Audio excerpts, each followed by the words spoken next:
रास्ते में उन्होंने चहचहाती नदी को पार किया, जहां रंगबिरंगे पक्षी टीटू को जंगल की एक प्यारी धुन सिखा रहे थे। फिर पहुंचे मगरमच्छ घाटी, जहां एक भूखा मगरमच्छ पानी में झांक रहा था। ब्रेवी ने बड़ी चालाकी से उसे आमों का एक गट्ठर फेंका और मगरमच्छ आम खाने में लग गया। तब तक दोनों दोस्त चुपचाप घाटी पार कर गए। जैसे जैसे वे अंदर बढ़ते गए, जंगल और रहस्यमय होता गया।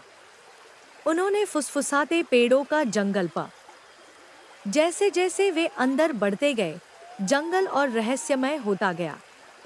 उन्होंने फुसफुसाते पेड़ों का जंगल पार किया, जहां हर पेड़ कुछ न कुछ बुदबुदा रहा था। वहां उनकी मुलाकात हुई डोडो हिरण से, जो बोली, आगे सुस चीता सो रहा है।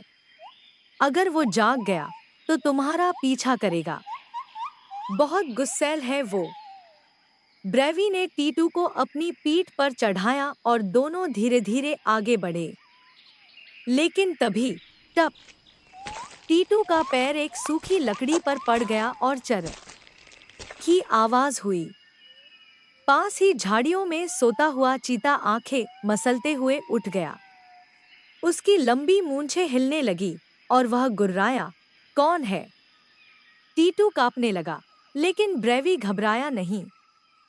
उसने तुरंत कहा, मी चीता, क्या आपको कहानियां पसंद हैं? चीते की भौहें ऊपर उठी। हम कहानियां? उसने पूछा।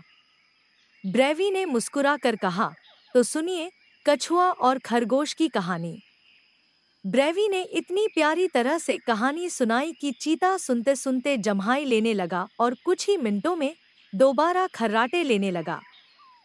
टीटू ने राहत की सांस ली। दोनों दोस्त जल्दी जल्दी वहां से निकल गए और आखिरकार एक पहाड़ी के ऊपर से ग्रेट बरगद के पेड़ को देखा। वो विशाल और शान से खड़ा था, बिल्कुल वैसा जैसा टीटू ने बताया था। टीटू की मम्मी, पापा और भाई बहन दौड़ते हुए आए और उसे गले लगा लिया। तुम ठीक हो, ब्रेवी? तुम्हारा बहुत धन्यवाद। ब्रेवी मुस्कराया और बोला, मुझे खुशी है कि मैं मदद कर पाया। जंगल में दोस्ती सबसे बड़ी ताकत होती है। उस दिन ब्रेवी ने सीखा कि बहादुरी केवल ताकत से नहीं, समझदारी और दया से भी दिखाई जाती है। जंगल के हर कोने में उस दिन एक ही नाम गूंजा, ब्रेवी, जंगल का सच्चा हीरो।